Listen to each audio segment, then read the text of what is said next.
got what you wanted, Tiger. How does it taste?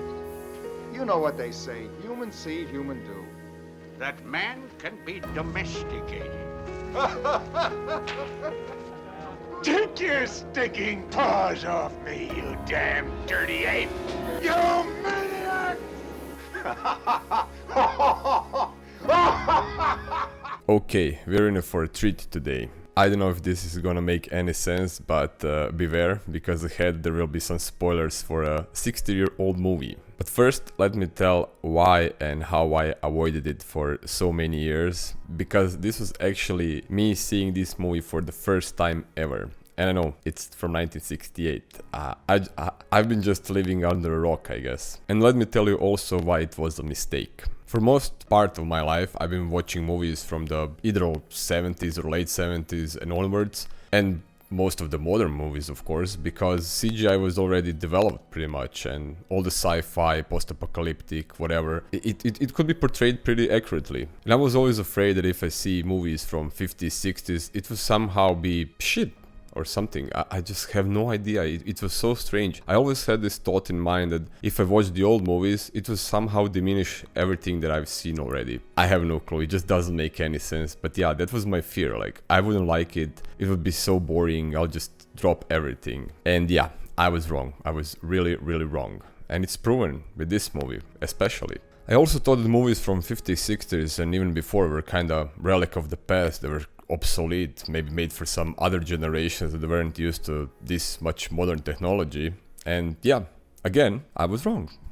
This one is a sci-fi flick that slowly turns into some kind of a post-apocalyptic movie. And yeah, it's viable today as it was back in the 60s or the late 60s if you want. With this video I'm starting to tackle into the Charlton Heston's sci-fi post-apocalyptic territory, and it's a kind of unofficial Doom trilogy of, for the start, Planet of the Apes from 1968, followed by Omega Man from 1971, and of course rounded up with Soylent Green from 1973. So why did Planet of the Apes impress me so much? Many of you know Charlton Heston, or Chuck for short, as a guy that used to do all the epic roles as Ben-Hur or Moses in Ten Commandments. But this is his entry into the sci-fi post-apocalyptic territory, and for me, for myself, I think he's just brilliant. He kinda nails it because he has this big screen presence and his one-liners and everything. Just his presence is enough. And he kinda gives us that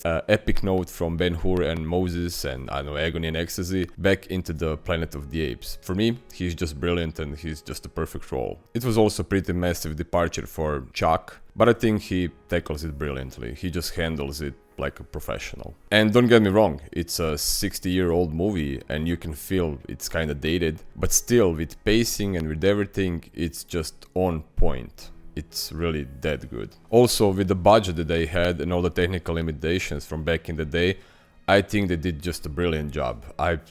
In my personal opinion, I think they just couldn't gotten any better with what they had.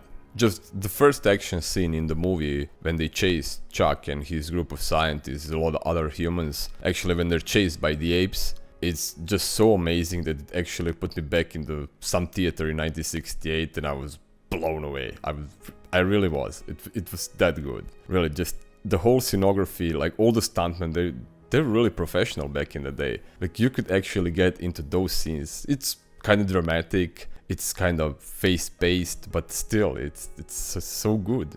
As I said before, you can see it's dated, but still, it just captures your presence all the time. Pacing is really on point, and the mystery and the anticipation of what will happen next is just on top of the game. Also, characters are very well developed. The whole scientist group, in the beginning at least, because later they will disappear. It will be only George Taylor or Charlton Heston.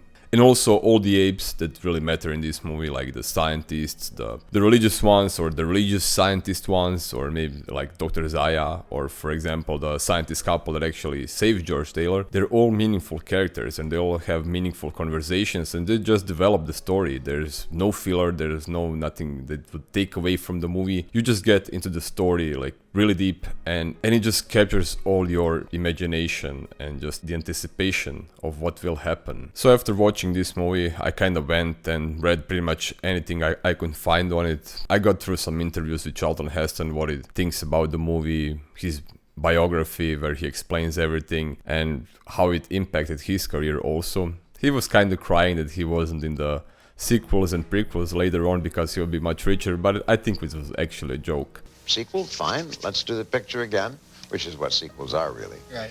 I would be a wealthier man than I am. But what I found is that many people actually didn't like Charlton Heston's character in the beginning because he's that nihilistic, misanthropic guy who just brings everybody down in some sort of way. But actually there's some background to it. The screenwriter for the Planet of the Apes was Rod Serling, who's actually of Twilight Zone fame, and he had like extensive military background. He was also in war, Second World War, and he kind of made Charlton Heston the leader of the group, the one who actually just says, well, let's just forget about everything that happened before and you have to carry on, soldier on, you're in this desolate planet and you have to survive. And yeah, maybe that's why in the first part of the movie Charlton Heston can be a little bit of an ass, but yeah, hey, it really works for the movie, especially later on when he's basically left alone and has just to fight for his better life. Alright, enough of me praising the movie. Let's dive into the plot and see some flaws and whatnot, because yeah, it's not really a perfect movie, but still, it's near damn perfect. Taylor flies the ship through space with the crew in deep sleep and he will soon join them. He pretty much has no fond memories of the world that he left behind and looks forward to discovering new strange territories. Shit hits the fan pretty fast and the crew lands on an unknown planet into deep waters. They weren't supposed to do that. They found out that only female member of the expedition died in the meantime. Maybe it's better for her that way, who planned one chick and 3 guys. Anyway, we carry on. They quickly scan the environment and it's good, there's no harm there.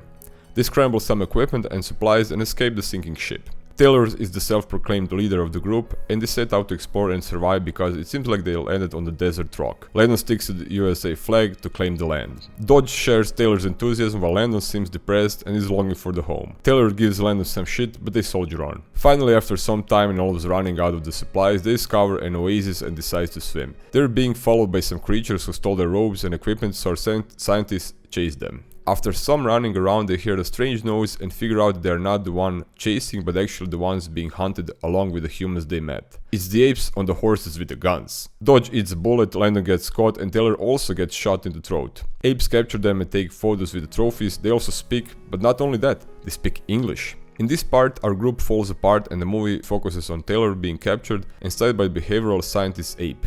She also calls him Bright Eyes. As Taylor is shot in the throat and cannot speak, he desperately tries to snatch paper and pen or tries everything to communicate and prove that he is not with domestic humans. Scientist wants to see Taylor's behavior also and they throw him a female human companion and he calls her Noah. That's when he realizes that he actually misses the people and the planet he left behind. Is it because apes remind him of the old bad stuff he left behind on Earth and humans that he met are also simple and in some ways untainted by the greed, class divide and supremacy over one and the other? It could be. Taylor finally manages to snatch pencil and paper and writes his name. Zira, scientist and her husband, an archaeologist, are amazed by this and take Taylor to their compound for the further studies. Soon they are raided by the religious scientists led by Dr. Zaya and Taylor is brought back to his human zoo again. He manages to escape and wreaks havoc on Ape settlement. He also finds out that Dodge has been killed and now he is a human exhibit in the museum. Finally, Apes capture him after some time running around and Taylor gets out of this mess because he has regained his voice and says the most epic one-liner ever.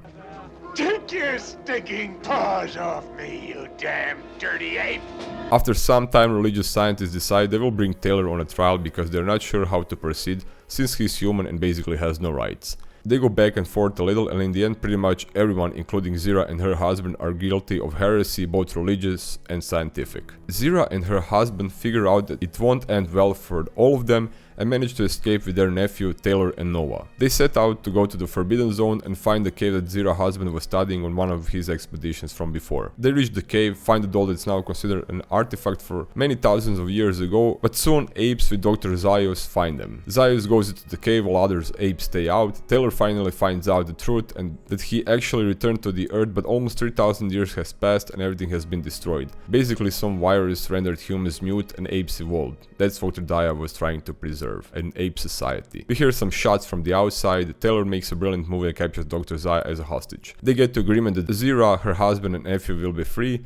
Taylor and Noah will go along the shoreline to explore in exchange for Dr. Zaya's life. As they split up, we see Taylor and Noah riding horse on a shore and encountering remains of the Statue of the Liberty. That's when Taylor is certain that Dr. Zaya didn't lie to him. And, well, I still bash my head and I just cannot fathom why I didn't watch it sooner. Well, actually I had some chance way back in 2001, I think.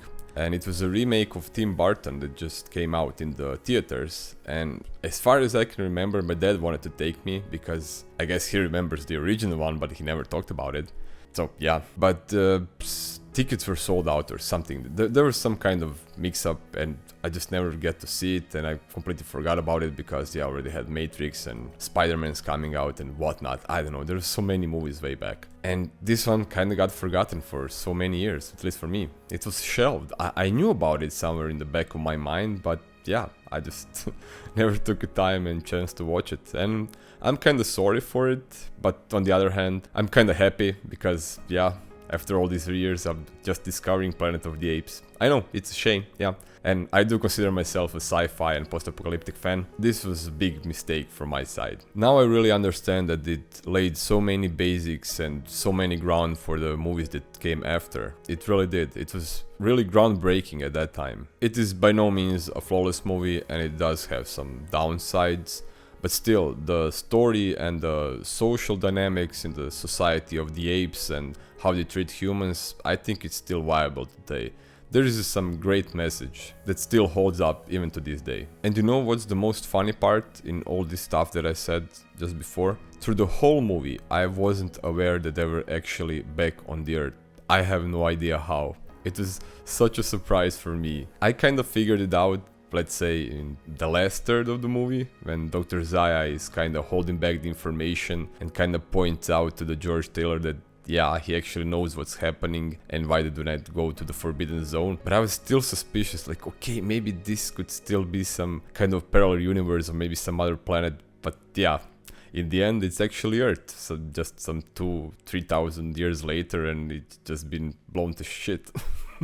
Also, I didn't notice because I never read about the movie. I just knew it was about the apes who kind of like hate humans, and that's pretty much it. And that's why I never watched it, I guess. It wasn't just so intriguing for me. Back to the movie and just some flaws that I've seen. Well, I could really do without George Taylor's trial, which was kind of close trial, I guess, without any public.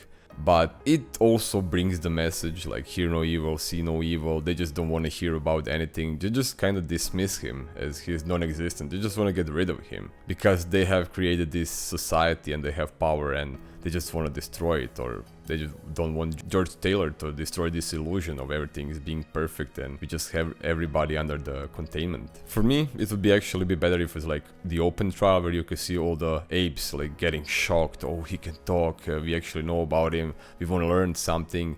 And that's why we have these two scientists, actually the scientist couple, who are really just the pure explorers. They just want to know what it's all about, where he came from, what is happening, how maybe he can improve their society. They could really get along with the George Taylor, but you have these old relics, like the old religion, science guys. Yeah, it's so strange because they try to mix religion and science. Like, let's say, like Islam today. I don't know.